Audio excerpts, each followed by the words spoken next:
Coral Gables is, by definition, where the families and people that have lived in Miami for generations choose to live.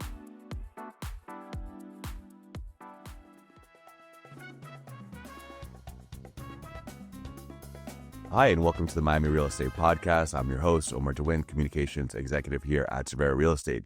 Today, we're having a conversation about Miami's short-term rental market.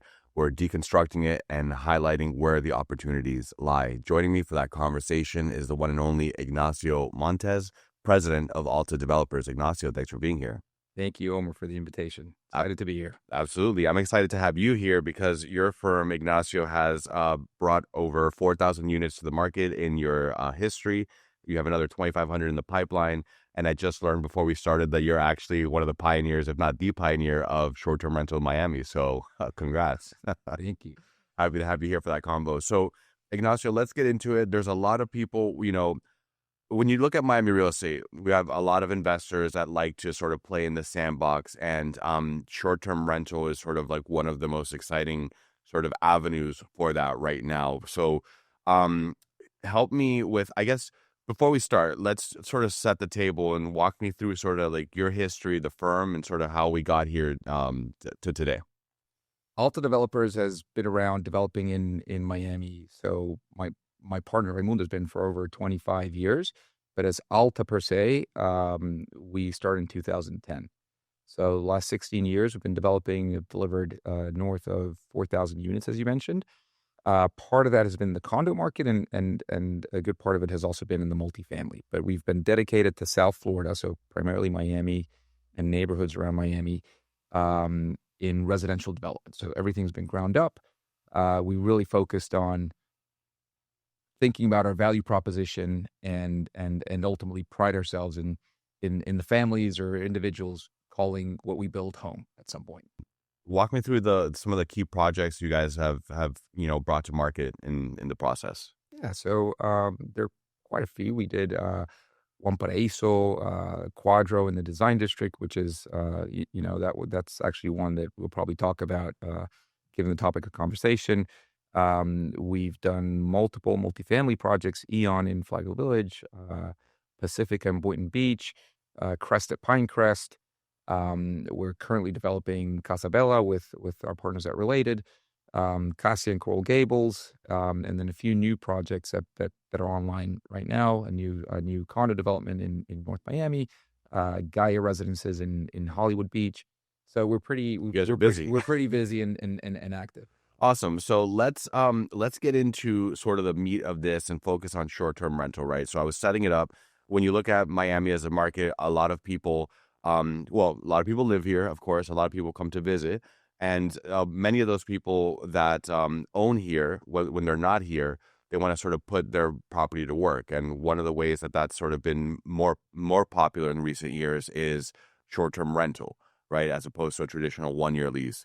But walk me through sort of how the short-term rental market began here through your experience at Quadro. Miami has been a great migration story. So even at Alta, all of our partners, we're originally from Chile, but we've chosen to name Miami home or call Miami home. So we've been here for a number of years, and we're not the only ones. This is something that's happening throughout the city.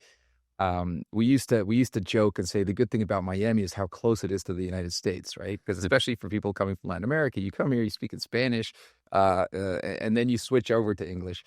But the transformation that we've seen over the last, especially post-COVID, is also the American population or finding the benefits or really getting to know Miami and moving down here. So now the migration that you're seeing is a lot of it is from different parts of the U.S., Chicago, California, New York, and it's incredible. I mean, over the last few years, you walk into any property, you see New York license plates, and then over time we've seen a lot of that happening. Now, what's been there throughout has been a good part of the population that call Miami their second home, and so they're looking to invest and own in Miami to own a second home, and so they're traveling and coming here.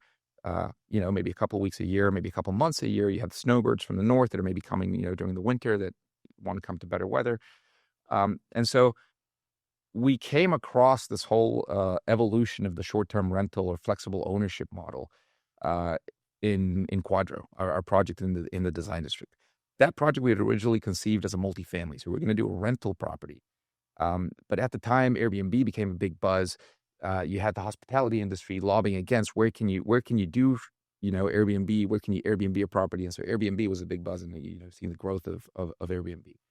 But we found in the design district, which is a big name, and I think what Craig Roberts has done there is Amazing. Zachra and the design district has been amazing. I mean, you go there on a Friday, Saturday, and you have lines outside every store. It's amazing. And so we had this property located in the middle of the design district, and we said, hey, why don't we try this? Because it's not like a huge hospitality hub. It's usually Miami Beach or it's downtown or it's Brickell. And so in the design district, we had a huge brand name or a destination. And so we basically furnished the units of a full floor. We'd started with 12 units while we still had full ownership of the property. Furnished them, took pictures, and hired someone and started posting pictures up on Airbnb. And it was amazing. We doubled the rents that we were receiving on the equivalent unit, for a multifamily project.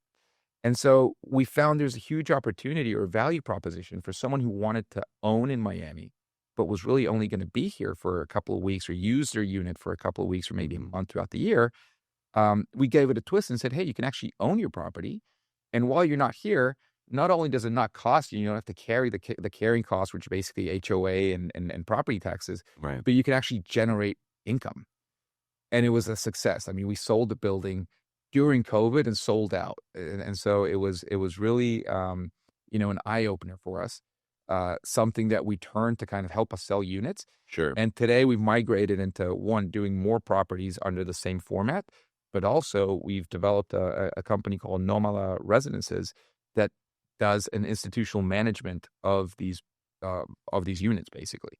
So we really are providing kind of a white glove approach to short-term rental or to property ownership in Miami. So talk to me a little bit about the logistics of that, right? And the sort of misconceptions maybe when I own my short-term rental property, I'm going to put it to work for me and sort of just like put it online and press play. But what does it really entail? Yes, I think there's people underestimate the management concept of it. Their properties have been branded with Airbnb. There are some that or many of the realtors also say, hey, Omar, I'll sell you a unit and then, don't worry, I'll take care of it. But really, if you want to ensure in what we target to do, which is really kind of ensure that 5-star review and the guest experience being, seamless process from everywhere from the reservation to before your arrival to your stay and then actually leaving and checking out. We learned this the hard way, right? I mean, so as I mentioned, we started with these 12 units. You'd have someone who would be there kind of, waiting at the lobby to check people in, to check people out. But then we figured the average stay in Miami, or at least in our portfolio, which is pretty representative, is probably between 4 to 6 nights. Okay. So think about it. If you're looking at these properties, with a 75% occupancy, and so let's say 300 days, I mean, you're turning your unit anywhere between 80 to 120 times in the year. That's a lot. And so you got to take care of people checking in, checking out, cleaning and turning the units. So you have a housekeeping, you have maintenance, you have to deal with linens, with towels, you have to deal with special requests. Hey, I need more pillows. Hey, I ran out of the toilet paper, depending on the level of service that you want to offer. And so we've really taken an institutional approach in setting up and moving and operating in buildings where we can really have the scale and the size to operate. So we'd start at the beginning. I remember the first units. These were full multifamily units. So you had, full washer and dryer in the units, and someone would come in, when someone checked out. And it's hilarious. I mean, it's like a hotel. I mean, the things that have been left behind, the calls and the notes that you get, hey, I forgot and I'll leave that open to everyone's imagination, but there are very strange things that people can leave behind. Or people checking in, hey, I need a pack and play. I need I need a crib. Can you help me organizing this? And so today we have something set up that's, takes care, great guest services, concierge, helping you prepare your trip to Miami before you even come in. And now we have like a seamless process. Linens are all managed centrally. You do centralized laundry. And today we're turning units in 25 to 30 minutes. Excellent. And so it began then with Quadro, right? One of the first, if not the first. And then from there, short-term rental or STR sort of blew up, right? Like there's several projects in the pipeline. Some have been delivered now or starting to be delivered, and many more coming. What is it about the short-term rental and Miami that works so well? Well, for one, I mean, Miami's driven by tourism, right? Yeah. And how it's evolved and the major events, Art Basel, Formula One, Miami Open tennis, sports franchises that bringing teams and bringing events to town, concerts. So Miami's driven by tourism, and we have one of the Miami International Airport, I think Yep. is, the second or third largest Largest. or busiest I think it's third, yeah, for third largest international. international travel. It's amazing. Look at the cruise industry. Yeah. I was just driving to Miami Beach over the weekend, and you literally over the port you drive by 10 cruise ships that are leaving on Sundays, and so you think about the amount of people that are coming in and leaving. So I think it's actually almost like, sorry to cut you off, like over 8 million passengers expected to come through this year, and I think 30% more or less choose to extend their stay, before or after the cruise. So I mean, everyone has a friend who says, "Hey, I'm taking the kids to Orlando, but then we're stopping 4 days in Miami," and so right, Miami has become a must and a stop for anyone who's coming to South Florida, or even if they're taking a cruise. So that's what's been driving this hospitality market. And we have great hotels, but then I have 4 kids. Usually when I travel, if I have to travel with 4 kids, you're talking about 2 or 3 rooms, and you're not having a whole lot of time together with the family. So the short-term rental of actually renting a home is is is a great value proposition. I mean, so I usually use, like go on Airbnb or go on Expedia and look for a short-term rental. Why? Because you have a kitchen, you can have breakfast together, and so you're not always, you don't want to dine at a restaurant, for every meal in the day, and so you'll go out, you'll go do your sightseeing, and sure. and so that's been a great value proposition. And I think, as I mentioned before, it's also been a great proposition for ownership in Miami. So especially for someone for someone from abroad. So you're looking to own in Miami. One, it makes it much more affordable because you're only paying for the days that you use it. So it's more like a timeshare, but you own it. Hmm. The financing, I mean, today the local banks, um, and you can get financing for anyone who you don't necessarily have to be a U.S. resident, and you can Right. finance these properties. So that's been a huge drive. And so it's kind of been a supply and demand. You have a lot of people that are looking for the ownership aspect of it, and then the tourism and the demand is there. And I mean, we see it every day here in Miami. And so for buyers, for investors that are, assessing, because not all short-term rental, let's say, is created equal. What are some of the things that a buyer should, or even the brokers advising their buyers should be thinking about when you're assessing, like, what are the options on the market? What's your recommendation on sort of what's good, what's maybe not so good in a short-term rental product? A couple of things that are worth understanding. So Miami, there is seasonality, and because of all these events that I mentioned before, um, in our portfolio, you'll see a variance in the pricing, Hmm. similar to what you see at hotels. Sometimes if there's a conference in town, you'll see the prices of the hotels, go up. If it's during maybe the middle of the summer, probably September is kind of the slowest season in Miami. So you'll see a price variance. Maybe Art Basel, you're paying over $1,000 a night. In the middle of summer, maybe 150. Unless it's World Cup. Unless it's World Cup. Actually, World Cup has been a huge phenomenon. So, as I mentioned, you have the seasonality. Well, World Cup, we're already seeing it. So Miami was announced as one of the host cities for the World Cup, as we're going to have, Hard Rock Stadium. We're going to be having plenty of games.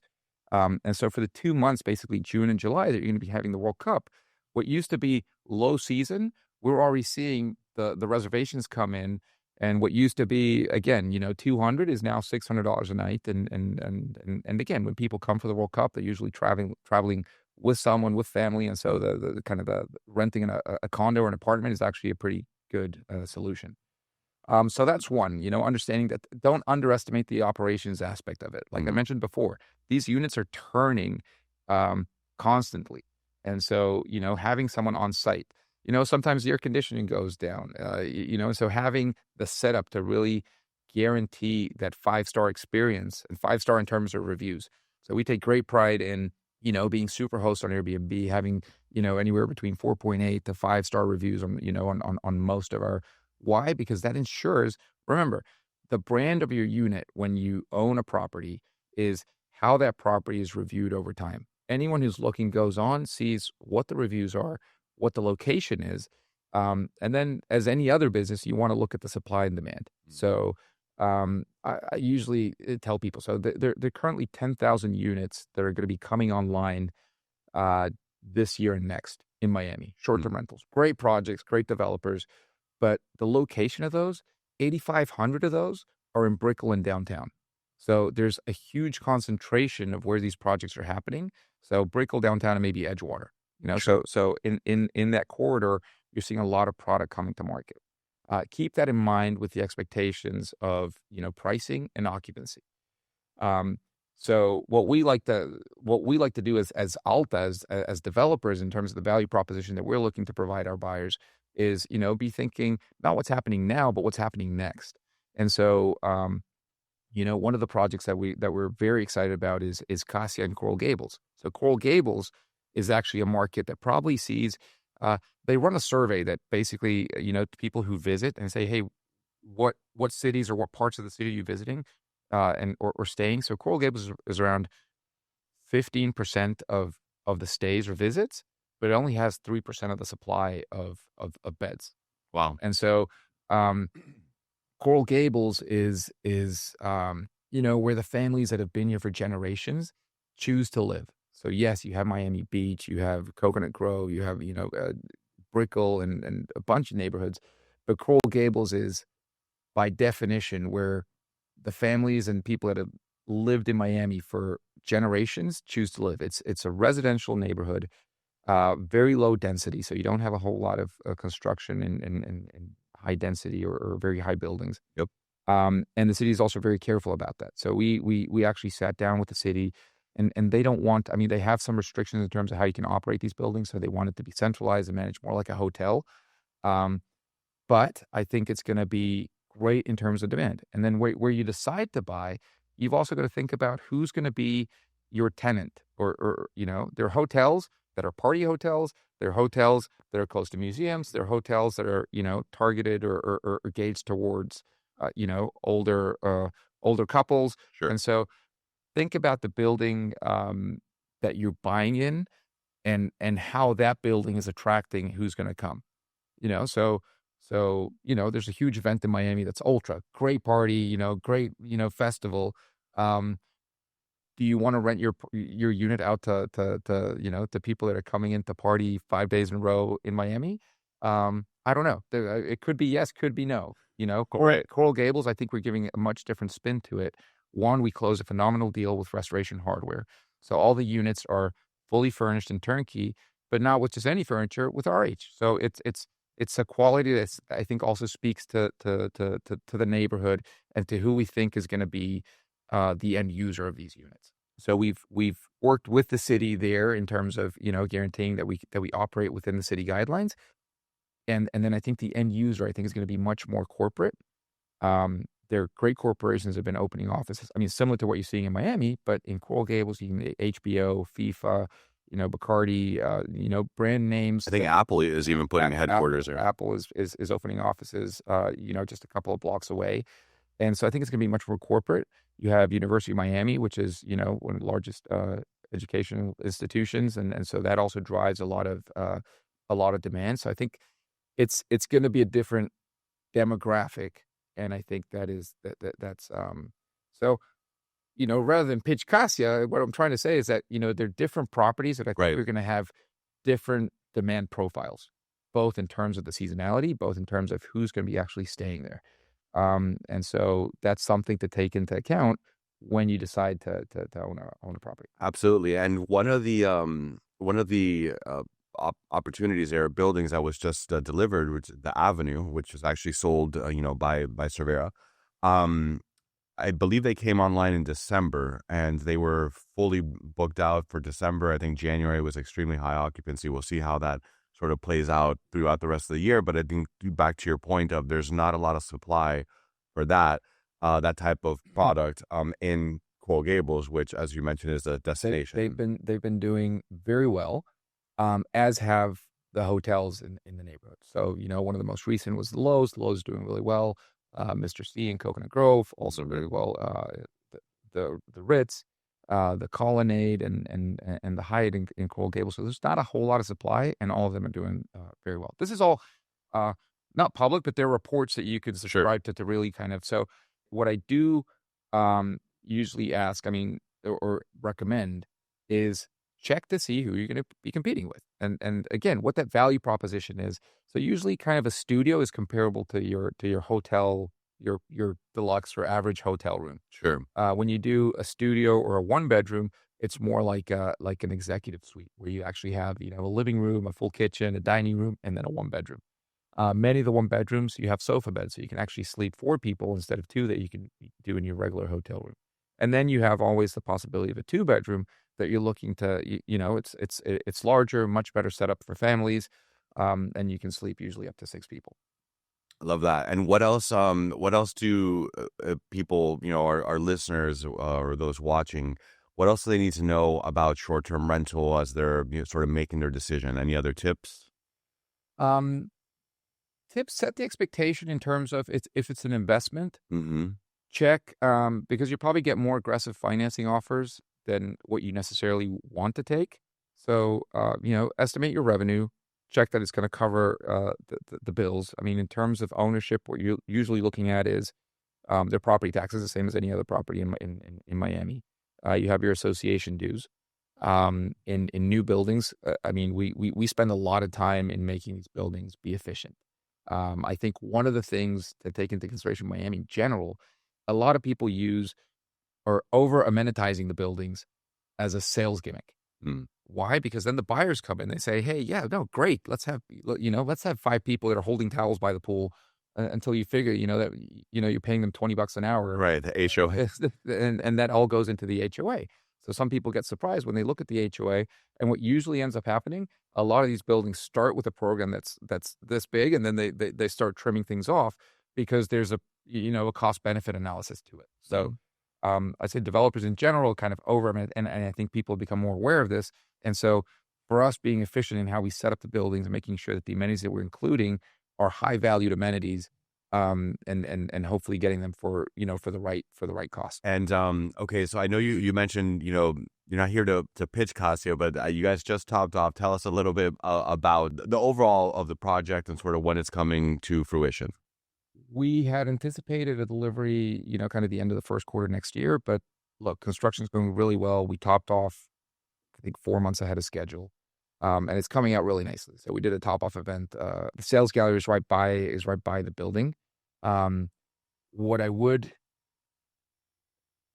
recommend is go and see the neighborhood. Sure. Again, the residential aspect of Coral Gables and the Merrick Park district.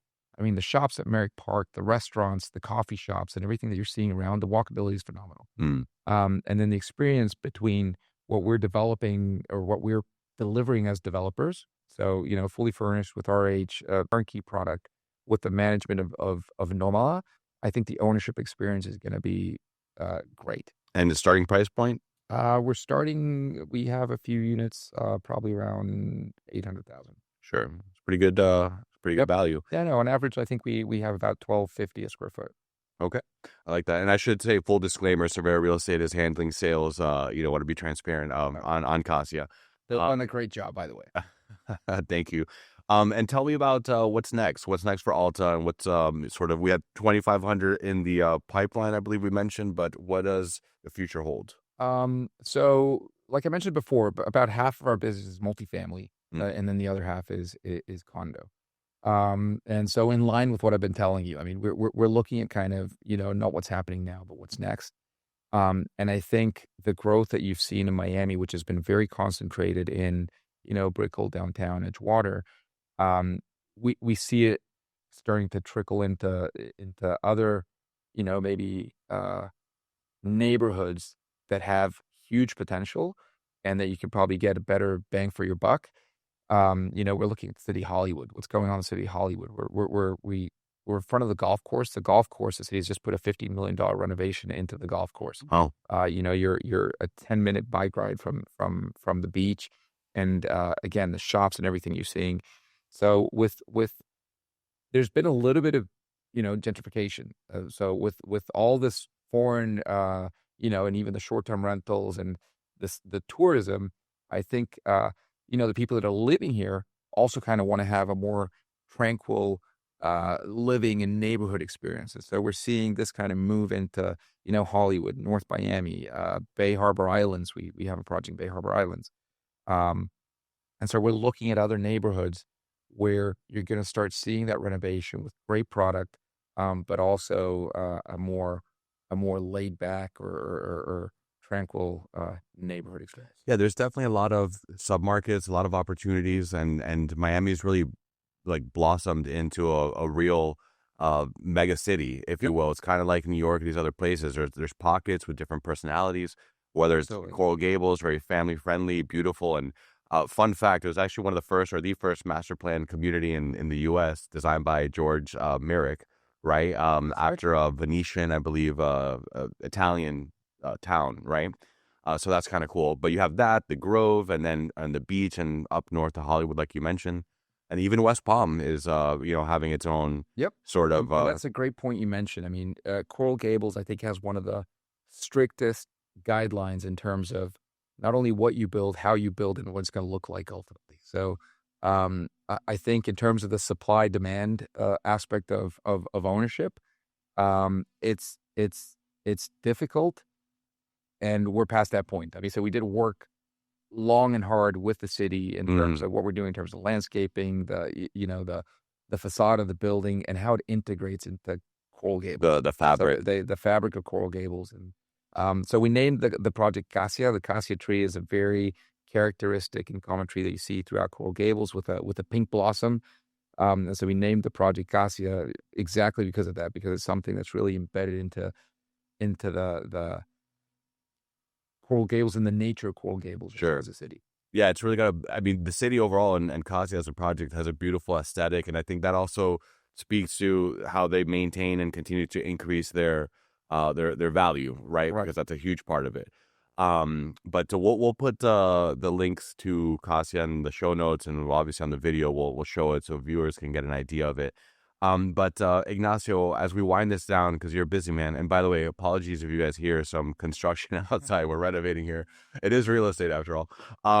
As we wind this down, tell me about final thoughts for our listeners and sort of what's your big takeaway on Miami moving forward, right? Like, why is this the most exciting place to be right now?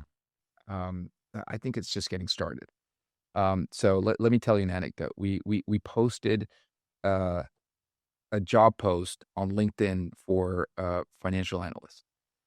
Um, I think within maybe 5 days, we had 1,000 candidates. But that's not the important thing. So one, great. There are a lot of people. I mean, that could be good or bad regarding the job market. A lot of people are looking, but no. But the point I'm trying to make is, you break it down and see where those people are from. Hmm. And so we got great candidates from New York, from Chicago, from 85% of the candidates were from outside of Miami. Wow. And so that's telling, right? Because you see entrepreneurs, you see business owners, you see large corporations that have been moving down and Indian Creek, and they're buying, large. These are people that are business leaders, that are smart, that are, driving the world of business, not only nationally, but globally. And they're choosing to move down here. When they move down here, they're bringing with them hundreds of families that are following. They're setting up headquarters. They're opening office. And then behind that is all the services, all the people that work indirectly for all these firms that are, open. I think the city of Miami has done a great job in terms of positioning Miami on the map in terms of a business friendly environment. The weather Right. does its own thing, and we all know about that. But golf, boating, great events. This is really a place where everything is happening. It's fun to be. Yep. The weekends here are like, I have little kids, right? So uh, And way back, this used to be where Messi used to, they all like soccer. So they're like, hey, dad, I'm bored. What are we going to do? It's like, guys, look where you live. This is where Messi chooses to come on vacation. A couple of years later, he proved me right. It's not only where he chose to come on vacation, but now he lives here, right? Right. And so this is the place where weekends are like being on the holidays of the long trip that you planned and that you're waiting for the whole year. Those are the weekends here. I love that. And so I think Miami is just getting started. I think we need to be careful in making sure in the city in terms of public policy, making sure that everything's happening. Permitting has become more difficult. Construction, there's a lot of construction. So, pricing is also, one of the concerns. We got to keep infrastructure and making sure that, that the experience in Miami keeps living up to the promise. And I think, that's happening. But again, for someone to be applying to a job in another city, it's an indication that I've at least considered, or I either want to go down there, or it's a compelling offer. So I think it's just getting started. There's a huge migration occurring, and the opportunity that we see is that we're developing housing for the existing families and the ones to come. I like it. I love it. I think we're going to leave it there, folks. So very well said, Ignacio. Ignacio Montes, president of Alta Developers. Check out their portfolio. We'll include the link down below, and also especially Casia. And Ignacio, so thank you for being here, for sharing your insights, and we will we'll welcome you back in the future. Thanks, Omar. It's been a pleasure being here. Absolutely. So, folks, make sure to like and subscribe. Follow us on Apple, Spotify, or wherever you listen. Make sure to leave us a review. And we'll be back soon. Until then, remember that here in Miami, the future is always bright. Take care, folks.